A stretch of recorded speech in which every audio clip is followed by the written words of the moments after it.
estava falando sobre cor, né? Foram as últimas coisas, né? A última coisa que a gente abordou.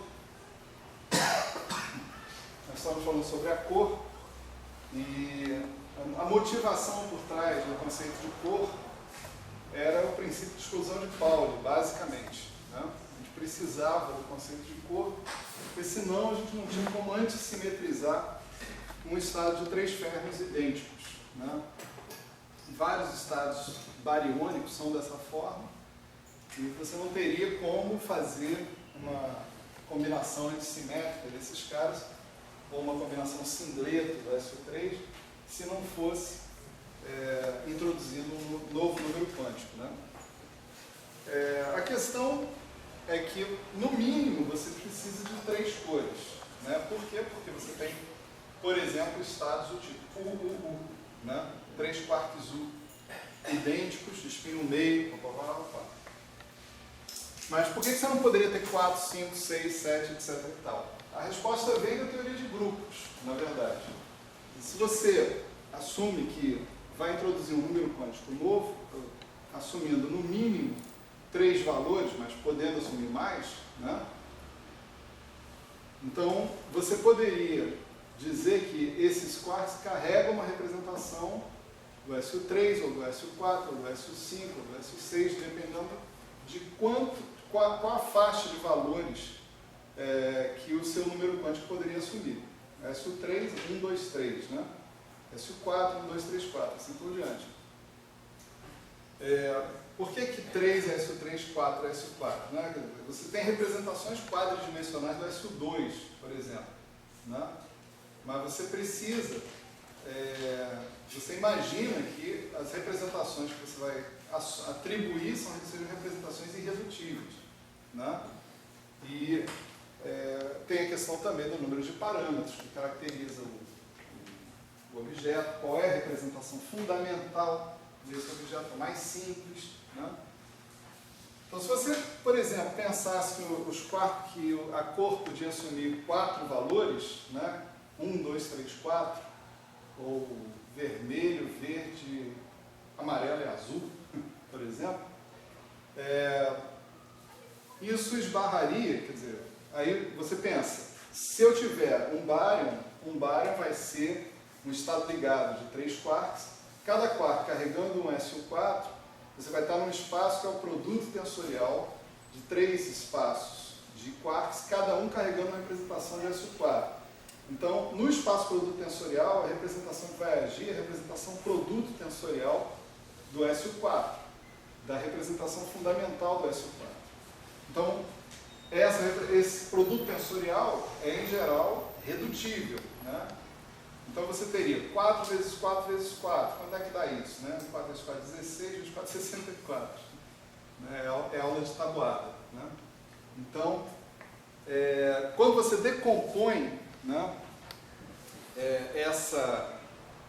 esses produtos tensoriais, você vê que está faltando um singleto. Não tem singleto nesse produto de 4 vezes 4 vezes 4. E assim por diante, né? Quer dizer, tem obstáculos que vêm da própria teoria de grupos para você ter coisas desse tipo, né? A teoria de grupos é uma coisa e a física é outra, né?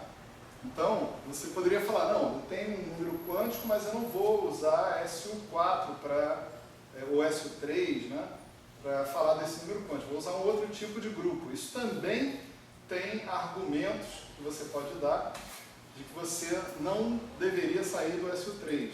Talvez o principal argumento de você ter um grupo unitário é que você tem que ter partículas e antipartículas. E as representações fundamentais do grupo unitário, tipo SU, alguma coisa, né? As representações fundamentais não são equivalentes aos seus complexos conjugados. Então você pode fazer com que as partículas e as antipartículas carreguem representações diferentes com números quânticos complexos conjugados uns dos outros. É certo? Dito isso, quer dizer, vários argumentos a gente deu aqui que estão baseados essencialmente na questão teórica, na questão da teoria de grupos. A gente pode analisar alguns argumentos que já tem um pouco mais a ver com a experiência, né? Aqui, para analisar esses argumentos, a gente tem que supor, tem uma situação desconfortável. Ninguém ainda sabe o que é QCD, mas nós vamos ter que assumir alguns cálculos que são feitos com auxílio da QCD, tá certo? Então, cálculos feitos com auxílio da QCD fazem previsões sobre quanto devem dar certas quantidades físicas. Você vai na experiência, você mede, e aí você tem uma indicação sobre se esses cálculos são precisos ou não são precisos. Então vamos revisar alguns desses três, na verdade, desses cálculos, né, para ver que tipo de informação eles dão sobre a cor, especificamente, né? Então o primeiro fenômeno que a gente pode analisar é esse cara que está aqui, o decaimento do meson π0 em 2 fótons, tá certo? Esse é um dos decaimentos mais emblemáticos, né, da física de partículas, né? Se você tivesse conservação da corrente quiral, lá na frente a gente fala mais sobre o que é isso, né? Você tem uma certa simetria, que é chamada simetria quiral. Essa simetria quiral implica na conservação de uma certa corrente, a corrente quiral. Isso, vamos supor, tratando a Lagrangiana como uma entidade clássica. Quando você quantiza o seu sistema, essa conservação dessa corrente fica em questão, tá certo? Se você tivesse conservação da corrente quiral, você pode mostrar que o elemento de matriz que governa esse decaimento é proporcional à divergência da corrente quiral como operador. Portanto, se esse cara se conserva, dá zero, ou seja, não há esse decaimento. Só que esse decaimento existe, acontece. Porque zero decai em 2 gama, isso é fato, experimental, né? Vê-se isso todo santo dia no laboratório, né? Então, isso é uma evidência de que essa corrente quiral, que deveria ser conservada do ponto de vista clássico, não é conservada do ponto de vista quântico, tá certo? De fato, isso na verdade foi bem estabelecido por volta de 1968, né? E constitui a anomalia quiral, tá certo? Essa primeira anomalia assim, que veio a público, né? Com um conteúdo fenomenológico, inclusive, importante. E é uma boa anomalia porque ela explica esse decaimento que está aí. Graças à não conservação da corrente é que você vê esse processo acontecer, né? Também existem as más anomalias, né?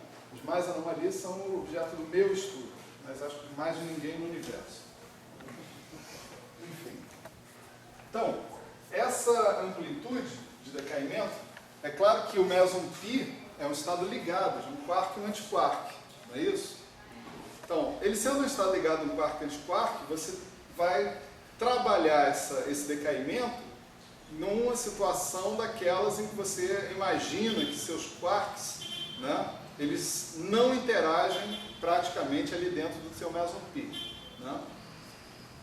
Você vai tratar como uma espécie de espalhamento de 2 quarks, uma coisa desse tipo, e você calcula colocando em fatores de forma ou em constante decaimento uma parte da sua ignorância sobre o seu processo, sobre esse processo, né?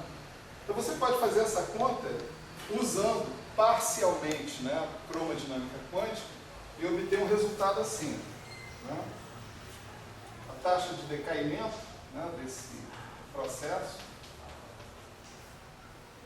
é uma aproximação em primeira ordem, né, de teoria de perturbações, o que também precisa ser justificado no futuro, teoria de perturbações, para uma situação em que você tem interações fortes. Teoria de perturbações é bom para interações fracas, né, para constante acoplamento da ordem da constante de estrutura fina ou mais baixas, né? Mas não, aqui nós temos uma constante de acoplamento que é forte. Então, você dizer que você está usando teoria de perturbações, você tem que dizer o que você está fazendo. Por que você para na primeira ordem e não vai até a ordem 1000, por exemplo, depois do nível, né? Mas isso o futuro vai dizer, né? aqui você tem a carga do quark U menos a carga do quark D. Esses U e D são os caras que compõem o π0, são os caras que vão entrar prioritariamente nessa conta, né? Alfa 2, massa do π0 ao cubo sobre 64 e 3 Fπ ao quadrado, tá certo? Esse camarada aqui é o número de cores, ou seja, você está fazendo essa conta com uma teoria que envolve um número de cores que pode ser arbitrário, tá certo? Ali tem as cargas do quark U e do quark D. Alfa é a constante de acoplamento forte, desculpa, é a constante de estrutura fina, né?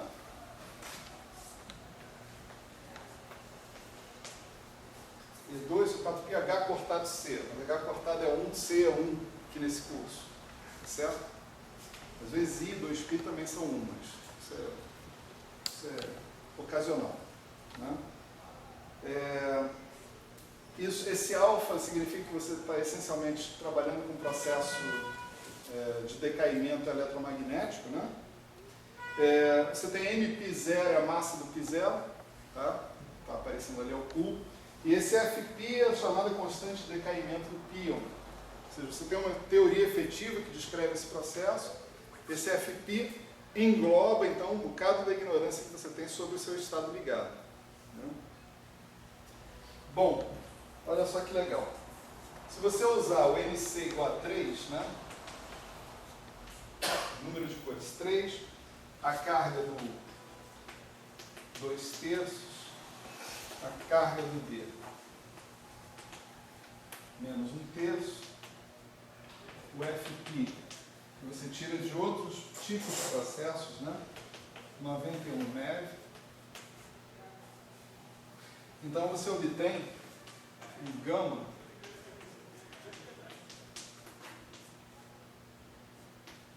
de 7,6 elétron-volts.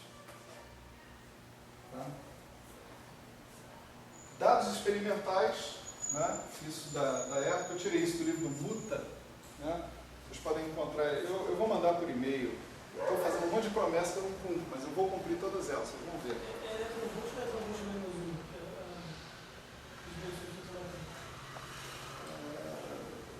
Não sei, cara. Eu acho que é elétron-volt.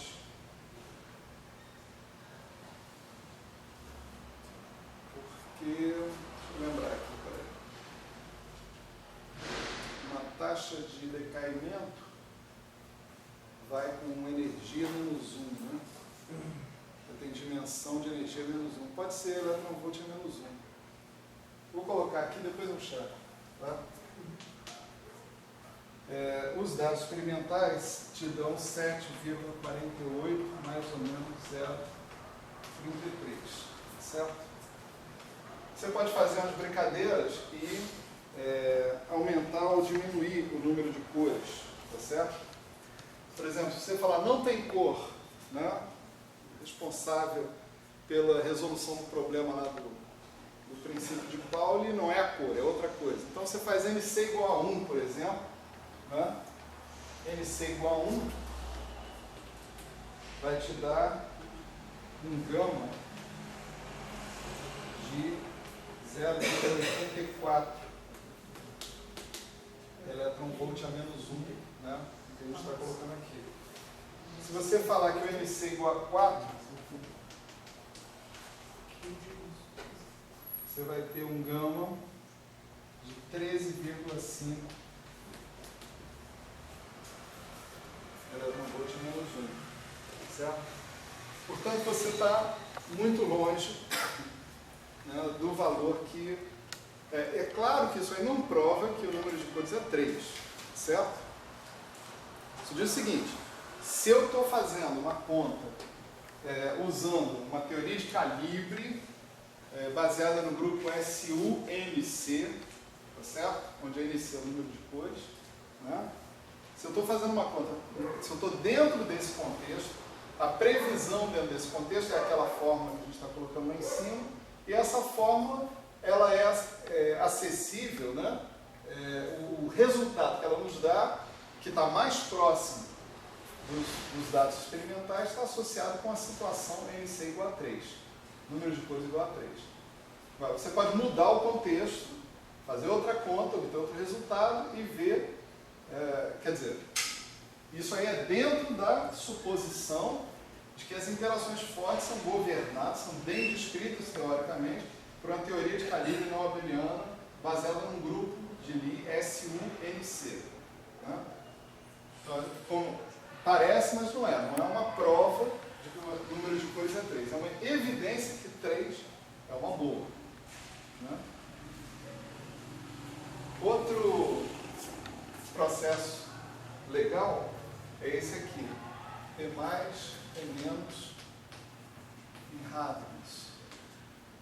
Certo? Você tem elétron e pósitron, né? Você faz eles colidirem. É claro que tem muitas possibilidades eletromagnéticas para isso acontecer, mas se a energia for alta o suficiente, você pode ter a produção de hadrons. Né? Hadrons também têm carga eletromagnética, então eles podem ser, você pode excitar canais onde você produz hadrons. Né? Então a seção de choque disso, né?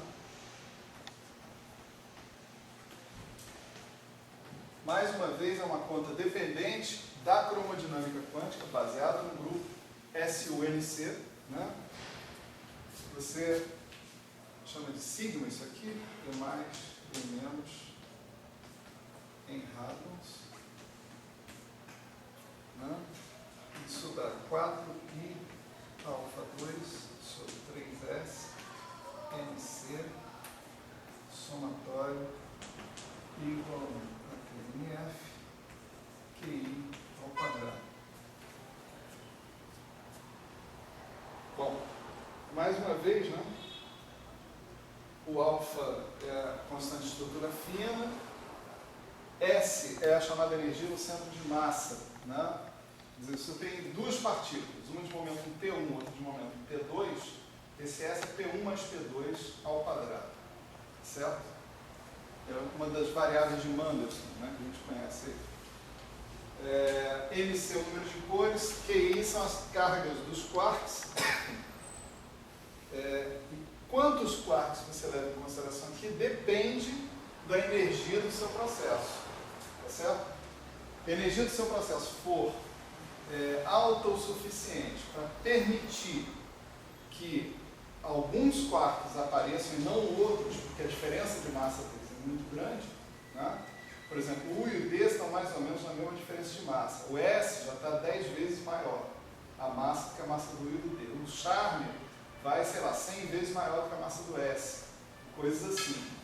Então, alguns processos não têm energia suficiente para excitar esses canais, para deixar que sejam produzidas partículas envolvendo esses quarks, porque eles são pesados demais. Eles só podem aparecer no jogo depois de uma certa energia. Certo?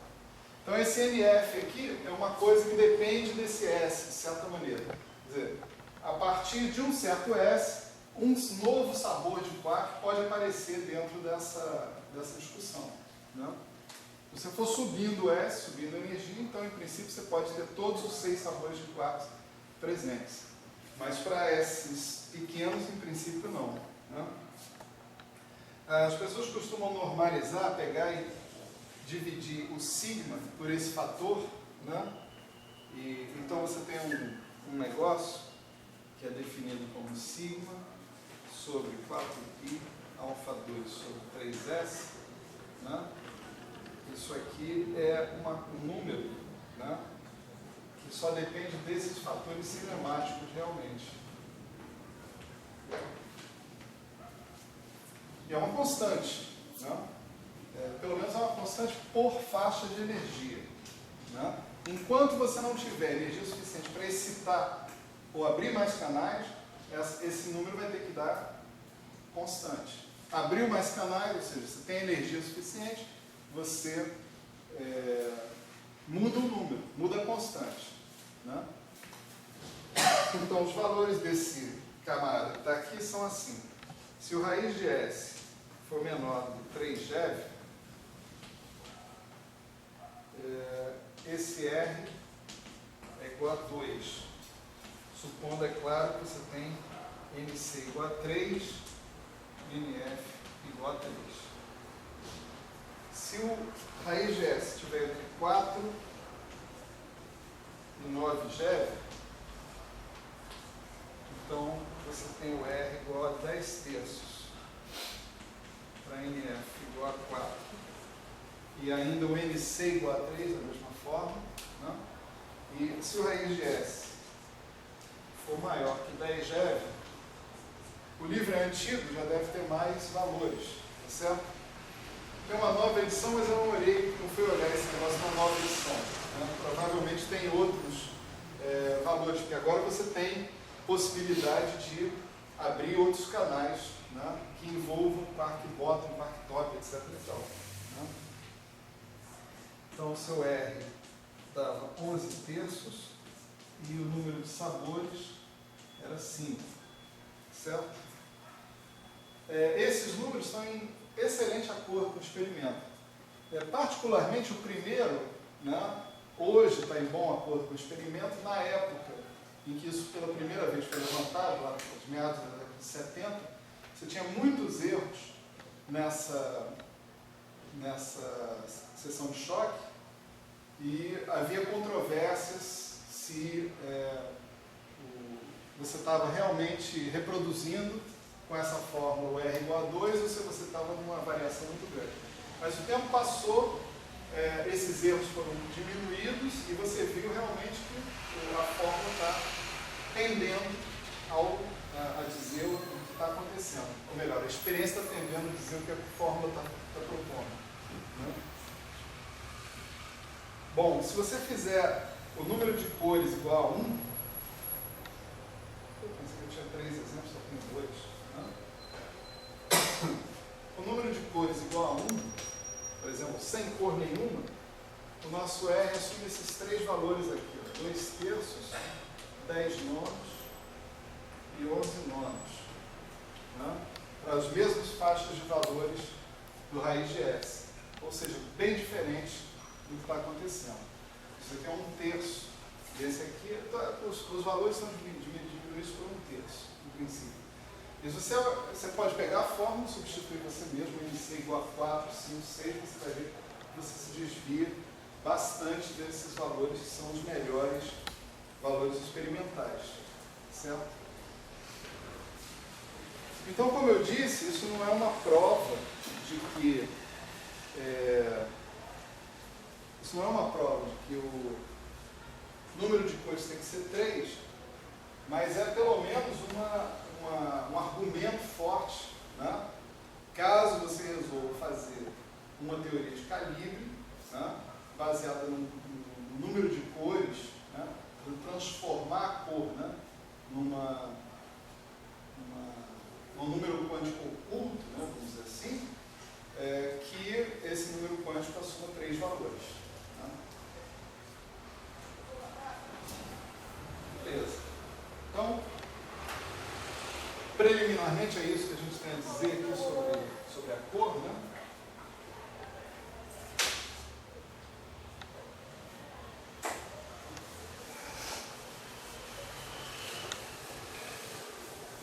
E aí vamos falar um pouco, né? Dedicar um pouco do nosso tempo agora para construir essa descrição dinâmica que dá origem a essas fórmulas que estão aqui. Né? Uma ideia, né, vamos ver se eu consigo, né, mais à frente, é revisitar esses cálculos já com a cromodinâmica, já com o negócio bem definido, né, e extrair fazer a conta mesmo e mostrar para vocês que isso aqui dá isso. Né? Mas agora chegou a hora da gente falar sobre cromodinâmica, de fato. Né?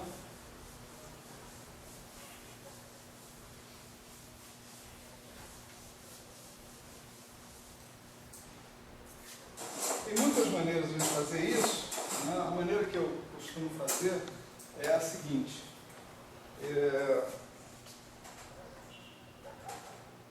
Eu procuro construir, né, a Lagrangiana, né? de uma teoria de Yang-Mills, né? E mais especificamente nesse caso, de uma teoria de Yang-Mills, dizendo a cada passo quais são os elementos que a gente vai colocar ali que tem relevância física, né? Por que eles estão sendo colocados, né? A primeira coisa que a gente vai tratar aqui vai ser o seguinte: vai ser entender uma teoria de Yang-Mills como uma proposta de uma teoria de interação, né? Porque isso é uma coisa um assunto que eu discuto bastante, né, no outro curso, no curso de métodos teóricos para física de altas energias, né? A parte livre da Lagrangiana, por exemplo, associada com um tipo de partícula que você queira descrever, você não tem muita opção sobre a parte livre, não, né?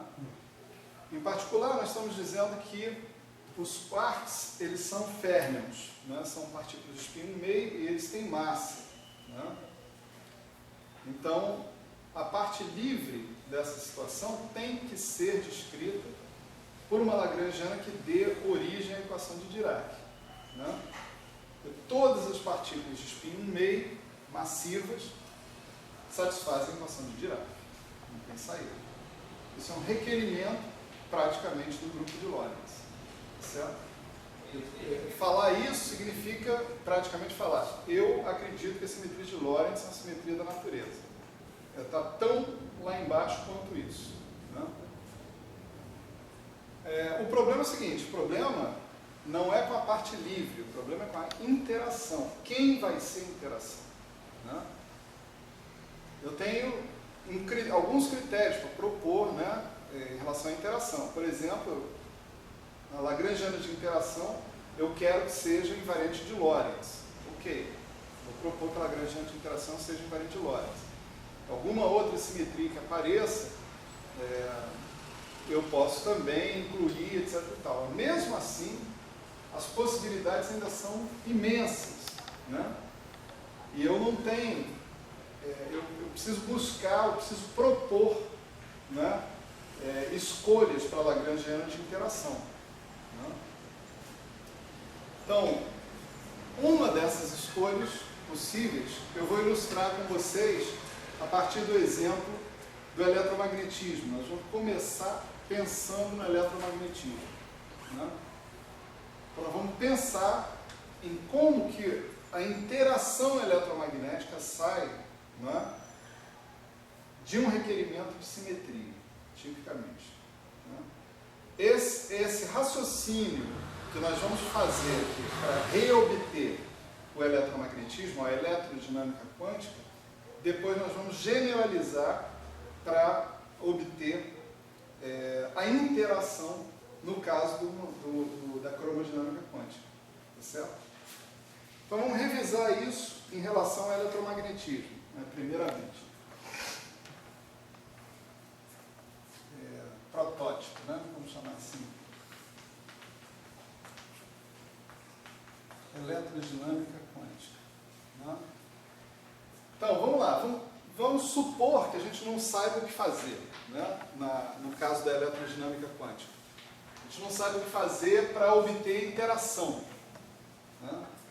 Então, mesmo que eu não saiba o que fazer para obter interação, eu tenho uma Lagrangiana associada com elétrons livres, vamos dizer assim, que eu posso escrever imediatamente, né?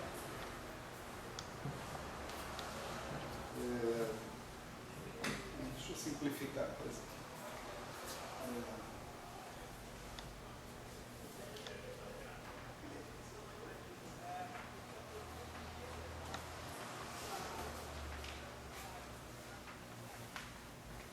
Eu vou escrever essa Lagrangiana assim, né?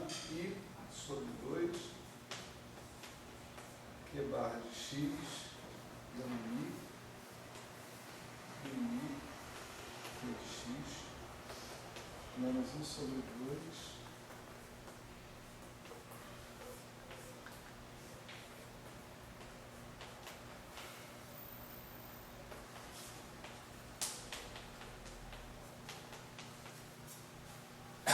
Bom, nessa lagrangiana que está aí, Q de x, né, é um spinor de 4 componentes, né? Duas estão associadas com a partícula, duas vão estar associadas com a antipartícula. Essa é a razão de você ter spin meio mais 4 componentes, né? Esse cara aqui, ele gera, se você calcular as equações de movimento desse cara, você vai gerar a equação de Dirac, né? Gama mi são as matrizes de Dirac, né? Que são definidas a partir dessa álgebra, né? O anticomutador de duas delas, duas vezes ETMI vezes a identidade. Isso te diz também que gama 0 ao quadrado é 1, gama I ao quadrado é menos 1, tá certo? Menos a identidade. Então, a descrição livre de um elétron é essa. Agora, um elétron livre não existe na natureza. Então, a pergunta é a seguinte: como que eu proponho uma descrição para um elétron interagindo? Tá certo? Tem uma coisa interessante aqui que é a seguinte: essa lagrangiana, proposta dessa maneira, né, ela possui uma simetria global, né? A simetria global que ela possui é essa aqui, Q' exponencial de θ Q. Isso implica também que o Q barra linha é exponencial de menos θ Q barra, certo? O que você está chamando de barra aqui, né, só para completar, é Q d'H gama zero, né? Só para a gente definir direitinho do que a gente está falando. Esse barra não é o conjugado hermitiano, é o chamado conjugado de Dirac. É o conjugado hermitiano multiplicado por gama zero. Então você tem essa simetria global, ou seja, dμθ igual a zero, certo? Ela implica, ela é uma simetria contínua, tá certo? Porque θ pode assumir qualquer valor contínuo, né, no intervalo 0, 2π, por exemplo. Depois disso volta a ser a mesma coisa, né? Ela é uma simetria contínua e, portanto, pelo teorema de Noether, ela implica na conservação de uma certa corrente, tá certo? Então, isso aqui, tomado como uma simetria, você verifica que essa corrente aqui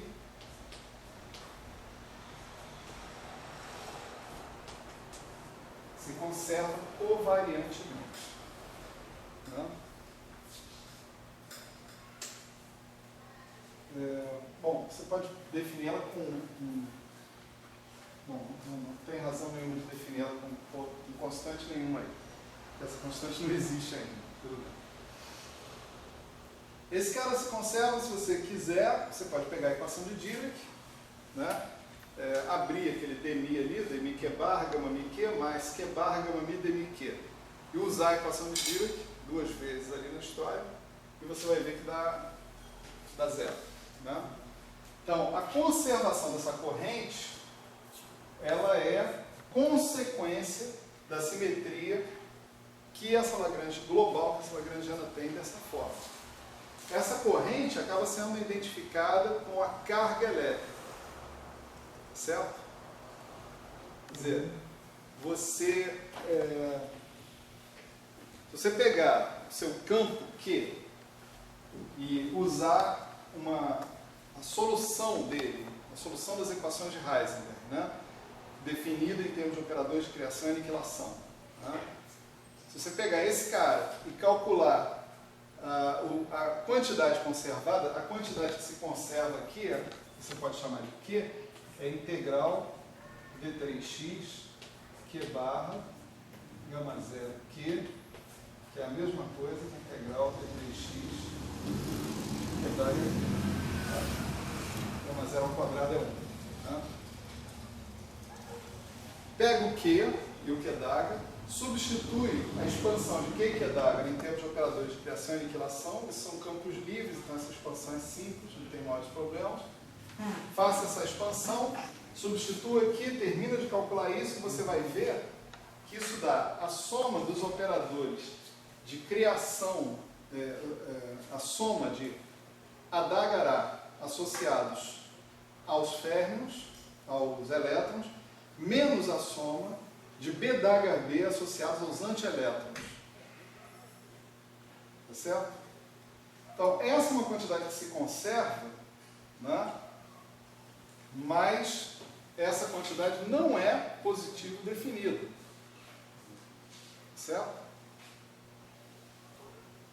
Não é uma quantidade necessariamente positivo definida.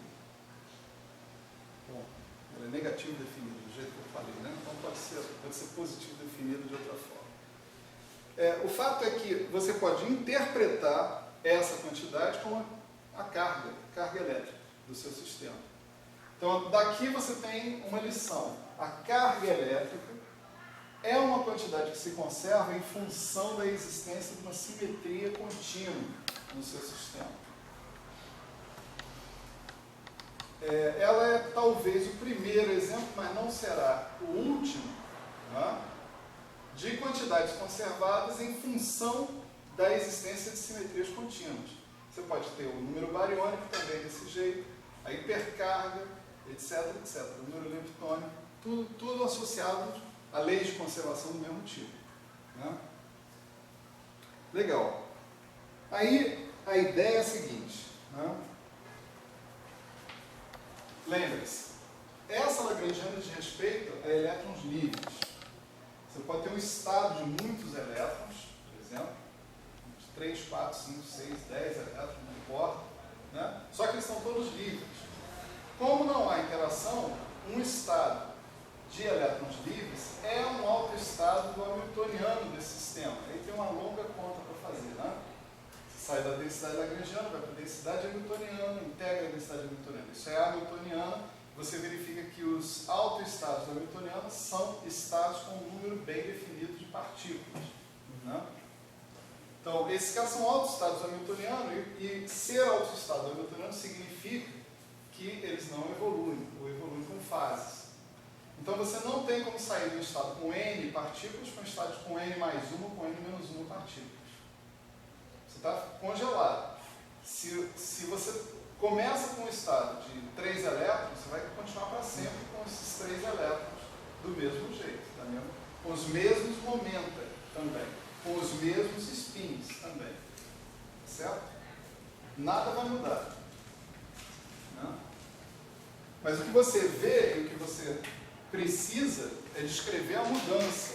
Né? Então você precisa fazer alguma mágica, precisa fazer alguma coisa para aparecer a possibilidade de haver mudanças nesse sistema. Né? Uma das tentativas possíveis pode ser essa. Né? Que tal proposta, né? Promover simetria de global para local. Isso significa essencialmente fazer dm-θ diferente de zero. Certo? É claro que essa simetria não é uma simetria desse lagrangiano que está aí. Né? Quem é que estraga essa simetria? Quando você botava no lugar do Q um Q', né, por exemplo, aqui, você fazia isso, o dmi passava por cima dessa exponencial, essa exponencial se encontrava com a exponencial de sinal contrário que vinha do outro lado e matava tudo. Só que se o θ agora é função de x, o dmi não passa mais por cima da exponencial de θ. Ele atua nele. E sobra um cara a mais ali. Né? Portanto, o L0 não é simétrico perante a transformação da simetria de global para local. Então, você tem que fazer alguma coisa, modificar esse L0, se você quiser obter uma lagrangiana com simetria local. Certo? A modificação que você pode propor é a seguinte, né? A modificação mais simples aqui nesse caso é dizer o seguinte: quem é o vilão, né, do fato de eu não ter a simetria local? O vilão é a derivada. Né? O ponto é que essa derivada, antes ela passava por cima do exponencial de θ e agora ela não passa mais por cima. Agora ela interage lá com o exponencial de θ. Então eu podia propor o seguinte: eu vou propor uma derivada que passe por cima da exponencial de θ. Tá certo? Vou propor uma derivada, vou modificar o meu dmq para uma derivada diferente. Eu vou chamar de dmi grande q, certo? Com esse dmi grande q, satisfazendo isso aqui, ó, dmi q linha exponencial de θ dmi q. Está claro que se eu fizer isso, não preciso nem fazer conta, né? Se eu conseguir inventar uma derivada que faça isso, eu restauro a simetria, mas agora com o fato adicional que essa simetria é local, ou seja, o θ é um parâmetro que depende de x. Tá certo? Eu restauro a simetria. Não é? Olha, aqui, por exemplo, onde eu tinha dmi q, né? Eu vou passar a ter um dmi grande q. Quando eu botar o linha aqui, esse cara vai passar o exponencial de θ aqui, que vai matar com esse cara sem problema. Não?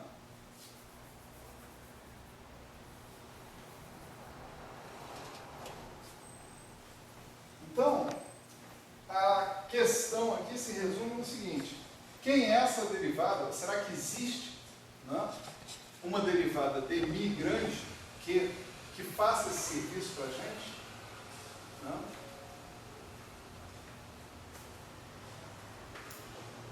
Bom, também paralelamente eu vou pegar o q barra, dmi q barra, e transformar num dmi q barra, de modo que o dmi q barra linha se transforme com o exponencial de menos θ dmi q barra. Certo?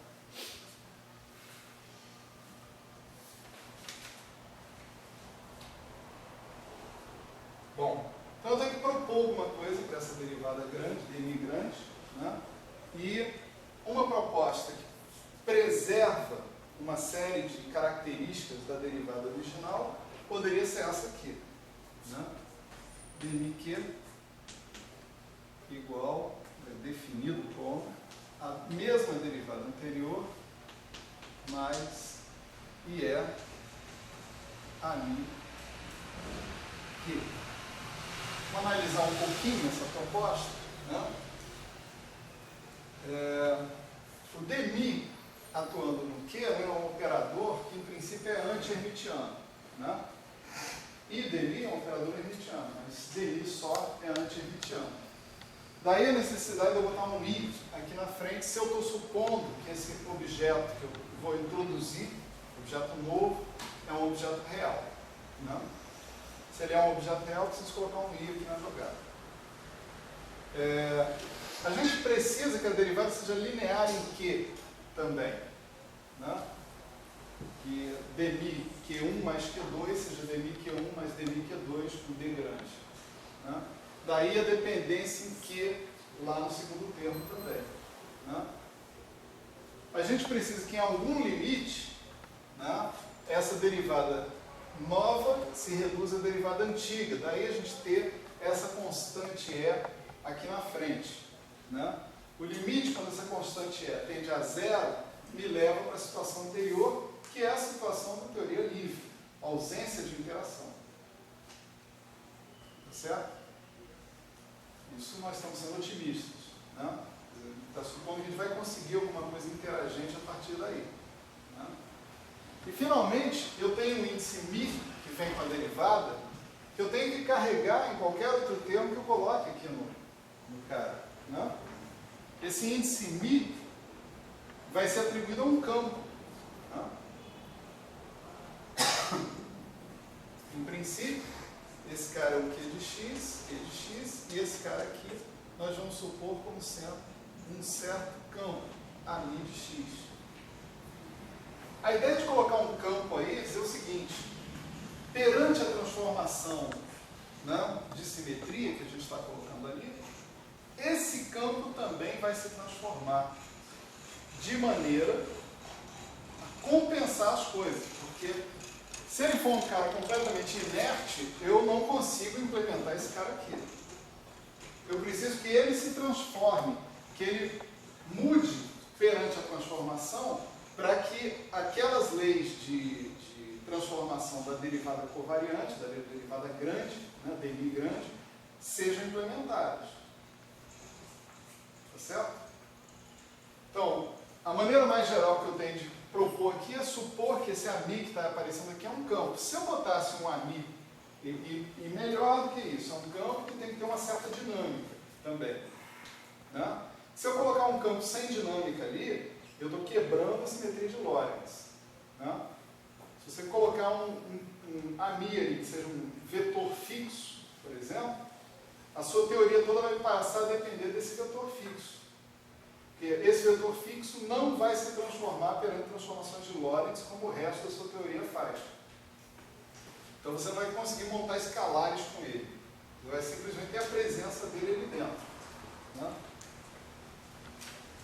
Então, se a gente propõe essa definição aí, né, o dmi-q, a gente pode calcular o dmi barra q, tá certo? Da seguinte maneira: dmi-q d'água, né, gama zero, certo? Se você substituir aqui o dmi-q que está aparecendo, né, você vai ver o d'água que está aqui vai incidir sobre o q, vai trocar o sinal desse i, né, que está aparecendo aqui. Então você vai ter dmi-q barra menos IE AMI Q barra. Certo?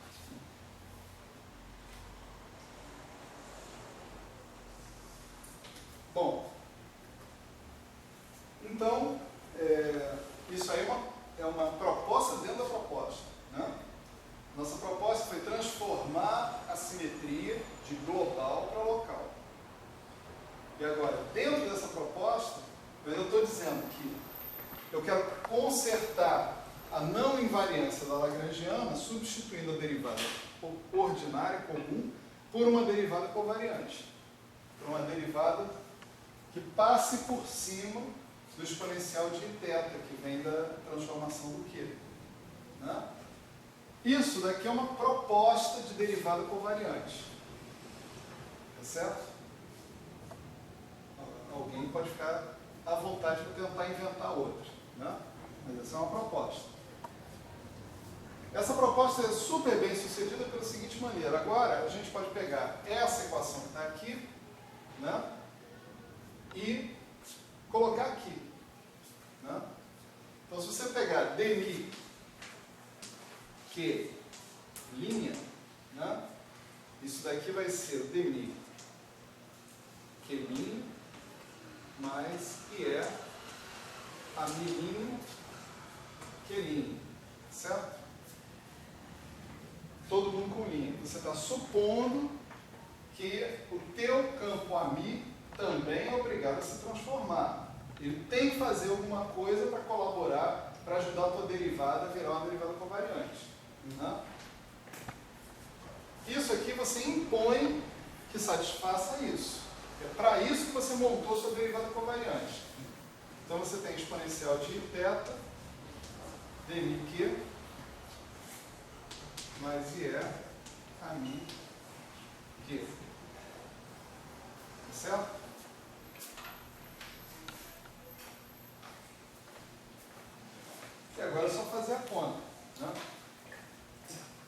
você tem a milinha de um lado, você tem a mi do outro. Né? Então, essa equação potencialmente te dá a transformação que você vai obter para o AMI, né? Que é necessário para você obter para o AMI, para que aquela propriedade seja satisfeita. Tá? Então, dmi-q' é o dmi exponencial de θ-q, né? Mais i é a mi' exponencial de θ-q. Né? Isso é igual a isso. Né? E aqui nós temos dmi da exponencial de θ vezes q mais exponencial de θ e é a mi' q. Né? Você pode multiplicar esse cara que está aqui por exponencial de mais iθ, exponencial de menos iθ, né? E a exponencial de iθ, então, você pode cortar da sua expressão toda, isso igual a isso, né? Então, você vai ter o seguinte, está faltando um termo aqui, está faltando isso aqui, ó, mais exponencial de iθ dmi-q. Vem daqui, dmi exponencial de θ vezes q, exponencial de θ dmi-q. Né? Então, você tem, dos dois lados da equação, você vai ter dmi-q mais i é a mi q. Isso obtém de um lado. Do outro lado, você vai ter dmi-q mais i é a mi' q mais exponencial de menos iθ dmi exponencial de iθ. Q. Certo? Esses dois termos são idênticos dos dois lados. Né? Isso aqui você está multiplicando um campo Q arbitrário. Né? Então, o único jeito de você ter uma igualdade para qualquer campo Q que você coloque aqui dentro da sua jogada é que os coeficientes de Q todos se enquadram. Né?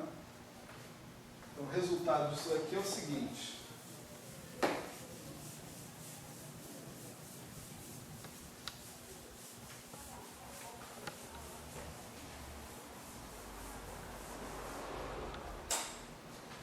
O resultado é que você tem, o que você quer calcular é I é a mi', isso é o I é a mi, né?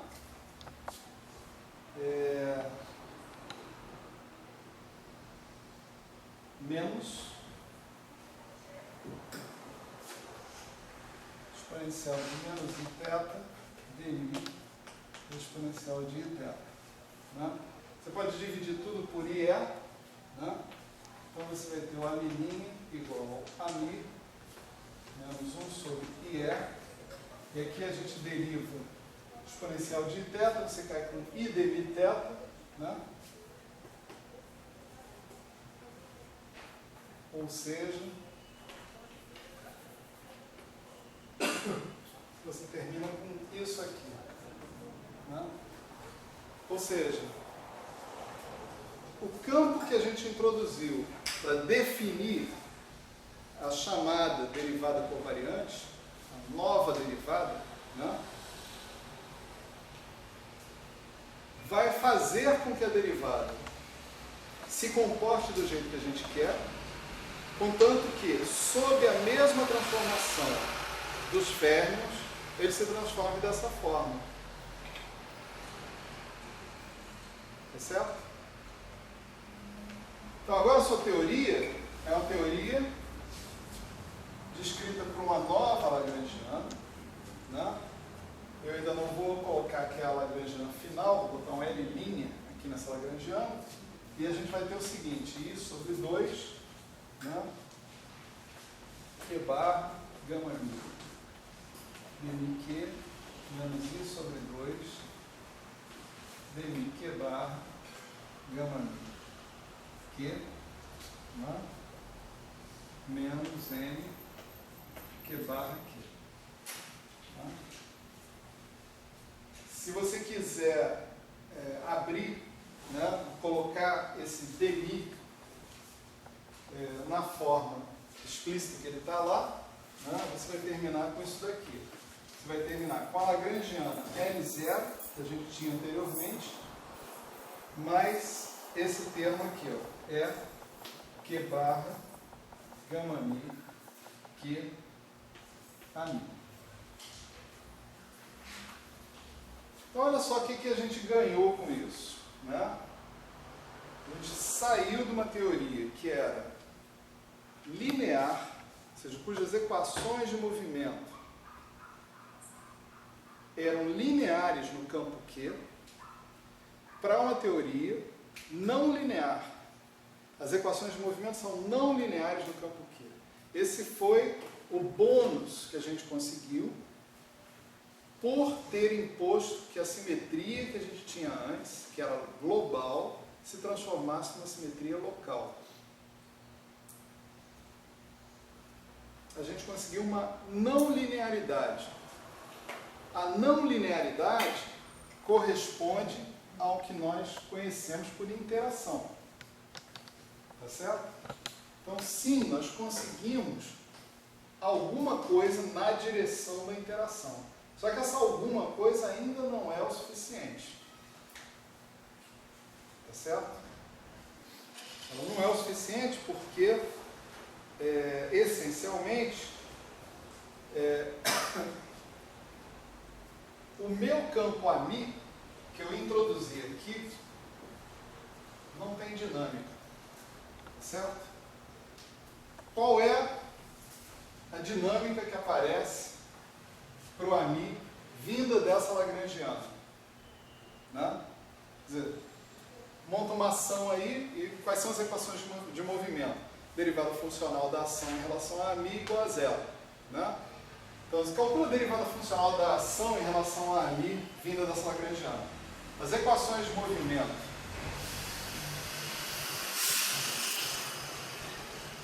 para AMI são simplesmente essa equação aqui, ó.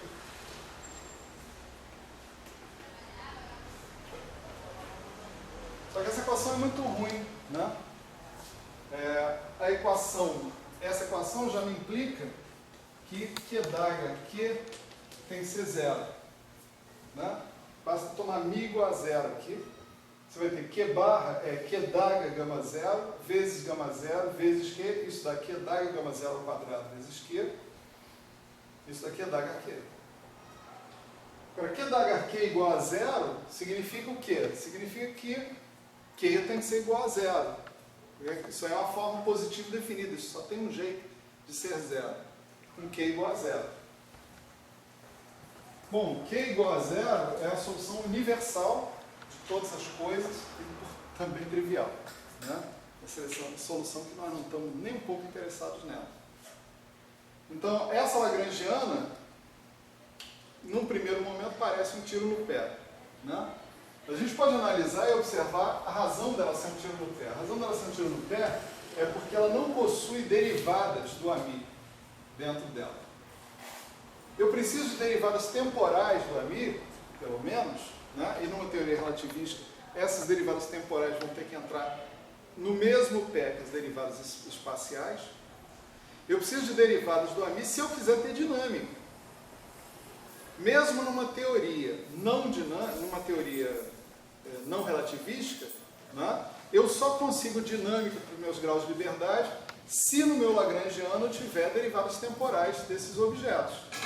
O mesmo fenômeno acontece aqui. Eu não tenho derivadas do AMI dentro dessa lagrangiana, de forma nenhuma.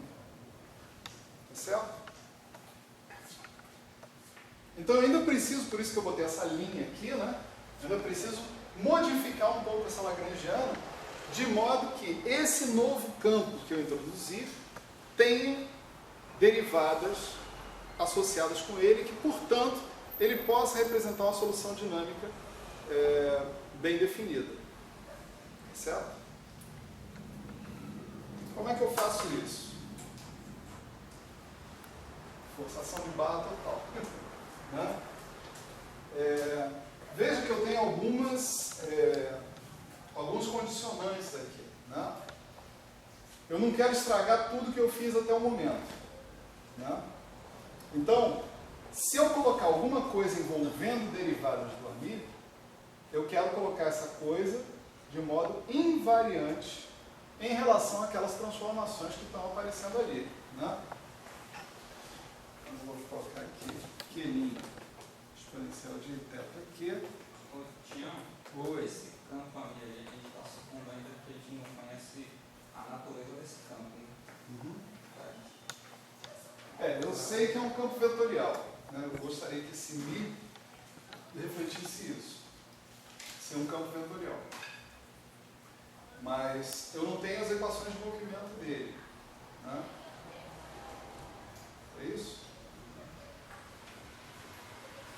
Quer dizer, na verdade, né, a gente vai querer identificar esse campo ali com coisas que a gente está conhecendo por aí. Uma das coisas que a gente conhece, né, é que no eletromagnetismo, essa é exatamente a transformação de calibre do potencial vetor eletromagnético. Tá certo? Então, eu não sabia, entre aspas, né? Eu não sabia disso até o momento. A transformação de calibre tem um objetivo. Tem um objetivo que é lidar com a sua contraparte no pedaço fermiônico da Lagrangiana. Veja que uma informação como essa, né, ela só é acessível no momento em que você faz uma teoria para a sua corrente eletromagnética. Vamos mais devagar aqui. Esse é um ponto bem interessante, né? Quer dizer, um ponto físico, né, da história. Né?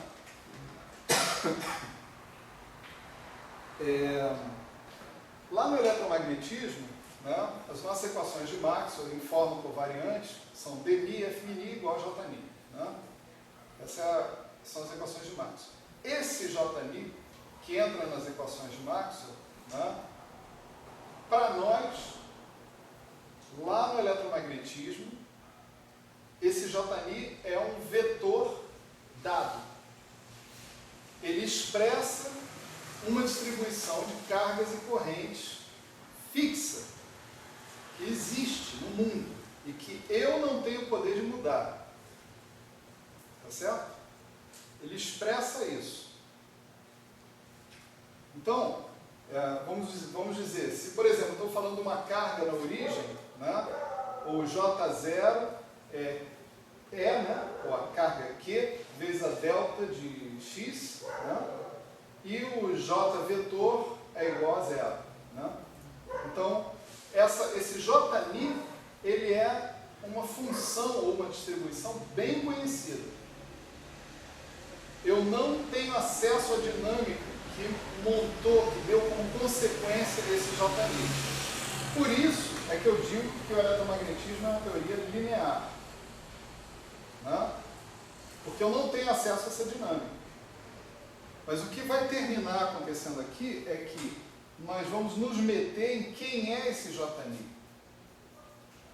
Da onde ele veio. Como ele é constituído. Tá certo? Esse Jμi é uma corrente que componente 0 é a densidade de carga, componente I é a corrente mesmo, né, que é o movimento das cargas que dá. Isso a gente entende lá. A gente já teve uma pista aqui, quando a gente viu que na corrente de Leder, a corrente conservada em função da invariância global era Q barra gama mi Q. Então, isso já é uma teoria para a sua corrente, para o seu Jμi. Você está dizendo, olha, a corrente ela é montada, né, em termos dos férmions dessa maneira, especificamente. Isso é uma tremenda novidade em relação ao eletromagnetismo que a gente estuda lá na graduação. Né? Até esse momento você não saberia identificar o fato de que aquela corrente que era conservada era de fato a corrente eletromagnética. Não, porque eu não estava interagindo com o campo eletromagnético. Né? Mas agora eu já começo a suspeitar. Por quê? Porque eu produzi uma interação que é exatamente JMI AMI. Esse AMI, além de ser um vetor, um potencial vetor, ele é um cara que se transforma exatamente do jeito que eu sei que o potencial eletromagnético se transforma por transformações de calibre. Então eu já posso ficar esperto. Né? Tá certo? Bom, esses argumentos, eles vão voltar, tá certo? Eles vão voltar. Eu imagino que a aula esteja meio devagar, talvez, para muita gente. Mas eles vão voltar mais à frente, lá para a cromodinâmica. Né? Eu preciso estabelecer dinâmica para o campo AMI. Caso contrário, a teoria, mesmo clássica, resultante, é uma teoria trivial. Né? Eu não posso esperar que a teoria quântica não vai ser trivial também. Né? Para fazer isso, eu vou apelar para uma interpretação geométrica do que está acontecendo. Né?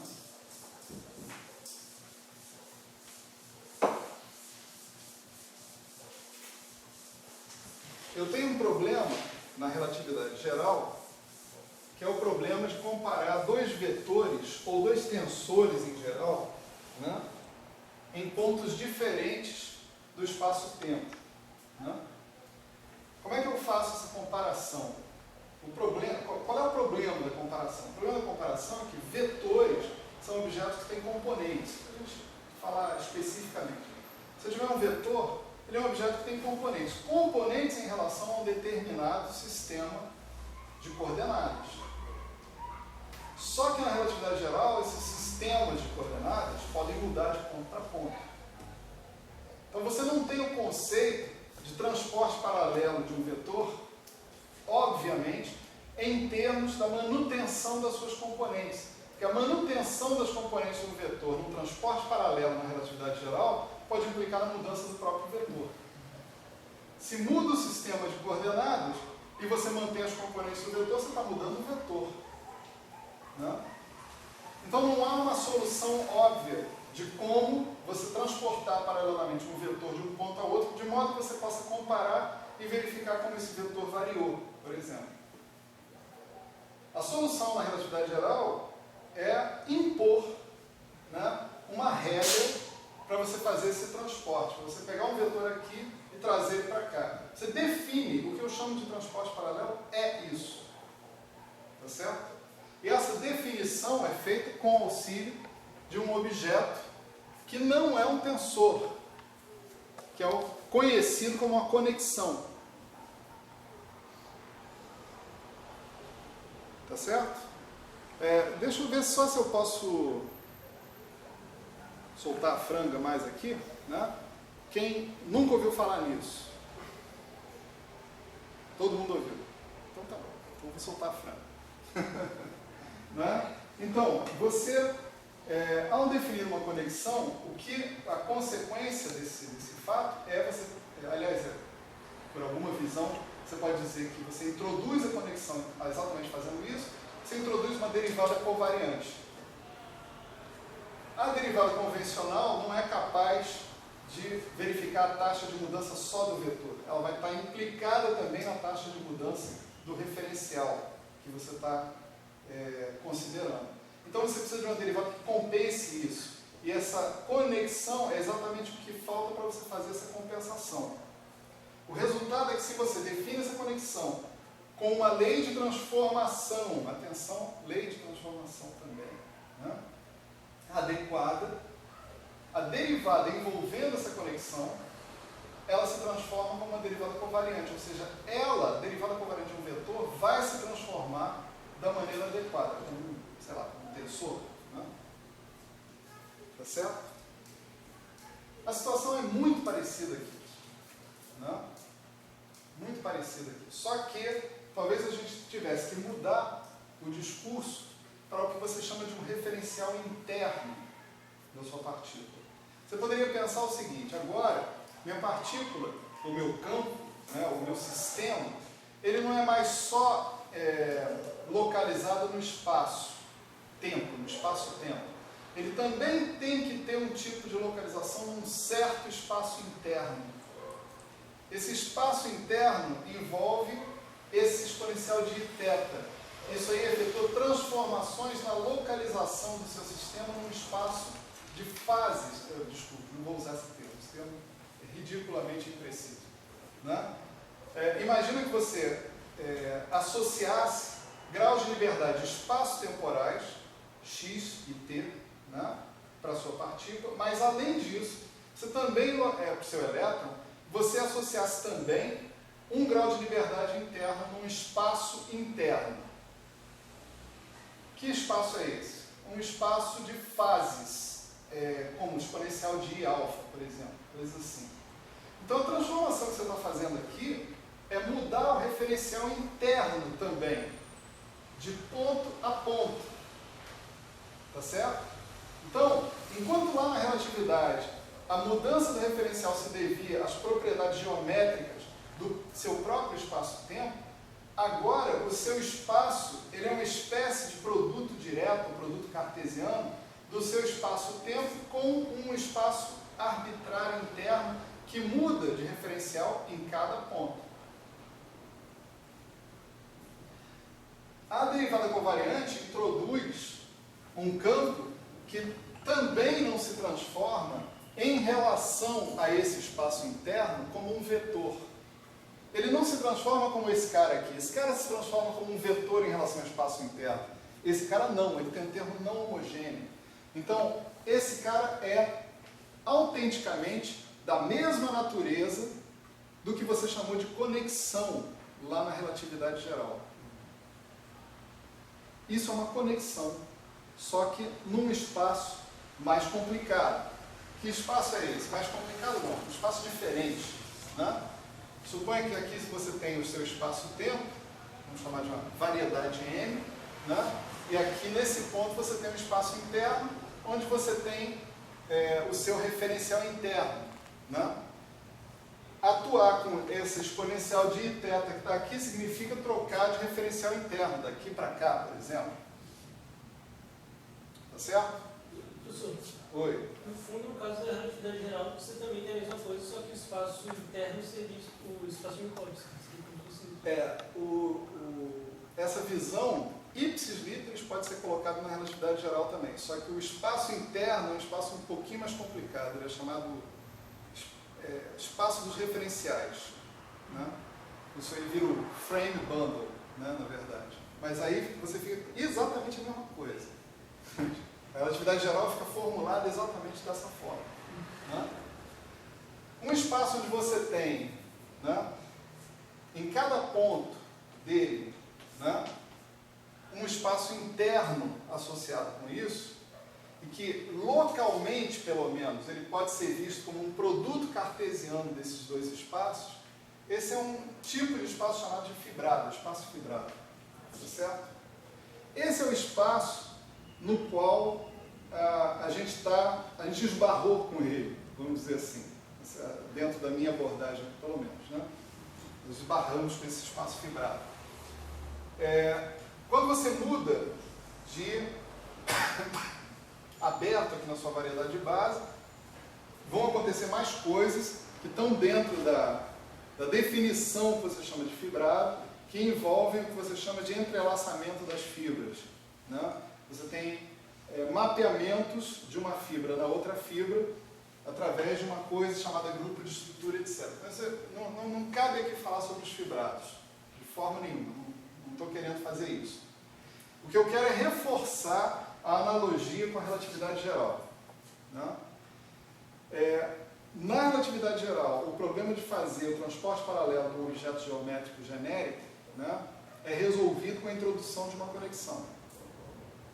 Aqui também é possível mostrar que nessa linguagem de fibrados, uma conexão define exatamente o que eu entendo por transporte paralelo também. Tá certo?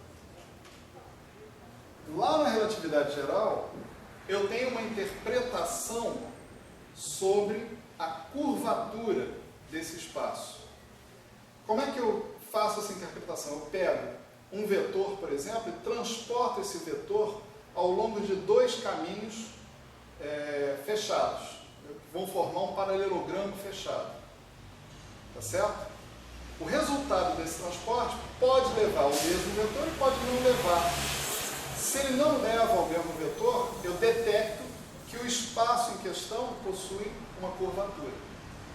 Eu defino, né, o que eu chamo de tensor de curvatura em termos da quantidade pela qual esses dois vetores vão diferir.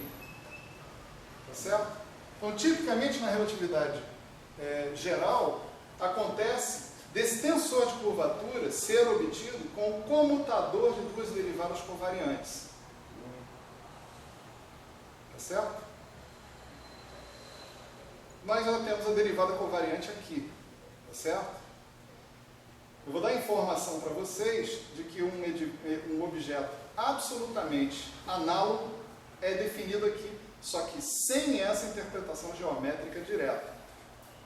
Não se trata de você fazer um transporte físico ao longo de um paralelogramo no fibrado, porque é difícil imaginar isso, né? Mas você pode definir também um objeto que você conhece como curvatura, e ele é, no final, o comutador de duas derivadas covariantes, da mesma forma como que acontece na relatividade geral. Então vamos supor que a gente resolva calcular isso aqui, né? Comutador de duas derivadas covariantes. Em princípio, com vocês acreditando e aceitando, eu não demonstrei nem argumentei profundamente com nada, né? Mas vocês acreditando que isso aí tem a ver com a curvatura, tá certo? Pelo menos por analogia com o que acontece na relatividade geral, né? É natural a gente calcular um objeto como esse. Um objeto como esse vai envolver derivadas da conexão, como eu sei que acontece lá na relatividade geral. Eu preciso de derivadas da conexão para complementar o meu lagrangiano, para colocar o meu lagrangiano dinamicamente aceitável. Tá certo? Então, vamos lá. Se eu calcular isso aqui, esse comutador, o que eu obtenho? Né? É claro que, como eu tenho derivadas atuando aqui, eu tenho que colocar um f provisoriamente aqui para fazer as derivadas atuarem em cima dele e depois eu tiro o f. Né? Então, isso daqui vai ser dmi mais e ani, dmi mais e ani, atuando num f, né? dmi atuando num f, se o f é uma função suave, etc e tal, isso vai dar zero. Da mesma forma, ami e ani, se eu estou supondo que o ami é pura e simplesmente um campo, mas um campo sem nenhuma outra estrutura, que ele seja um número real para cada valor de x, então esses caras aqui não tem como calcular o comutador deles, eles comutam também, e o meu comutador fica reduzido a duas coisas. Um dmi comutando com i é ami,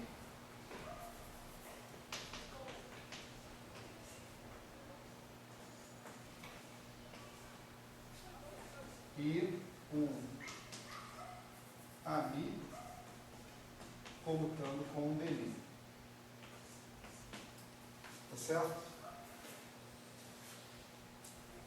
Aí você vê o seguinte, né?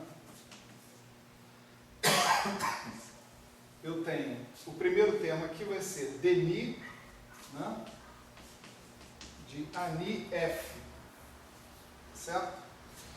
E o segundo termo vai ser ani dmi do mesmo f.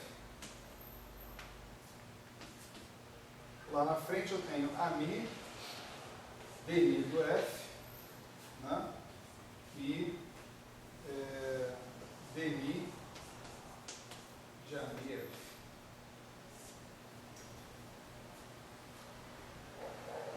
Então, aqui eu tenho dmi atuando no ani e o f sobrando, e depois o ani sobrando e o dmi atuando no f.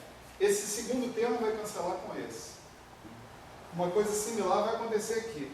O dmi atua no ANI, o F sobra, e o DNI passa por cima do ANI, atua no F, e o AMI sobra. Esse termo vai cancelar com esse. Né? Então, o que sobra aqui é só isso aqui. DNI, ANI, menos DNI, ANI, F. Agora você pode tirar o F, né?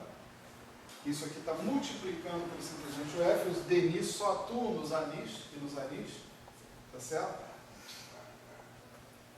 E isso daqui é o que a gente conhece na formulação covariante, né, do eletromagnetismo como tensor de intensidade de campo.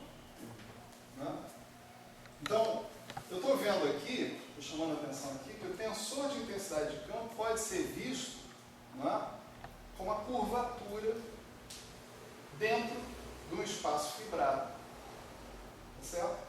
Eu preciso definir o que é fibrado para vocês, preciso definir o que é transporte paralelo no fibrado, o que é uma conexão no fibrado, tem tudo isso de lado. Tá certo? Então, nós estamos ignorando essas coisas, né?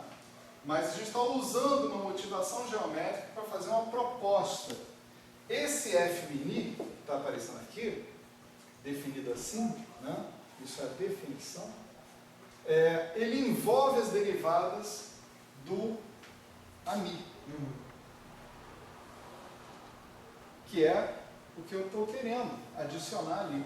Além disso, devido à maneira como ele foi constituído, né, ele é um objeto invariante de calibre, ou invariante perante aquelas transformações que estão acontecendo ali. Bom, isso pode ser visto diretamente, aplicando a transformação que está ali, mas essa maneira de ver é mais interessante. Né? Você pode pensar que o seu DNI, linha, ele é isso que está aqui, exponencial de θ, DNI, exponencial de menos θ. Tá certo? De modo que você, quando você tiver um DNI Q, linha, né, você possa escrever DNI linha, Q linha, e isso vire exponencial de θ, DNI Q. Tá certo?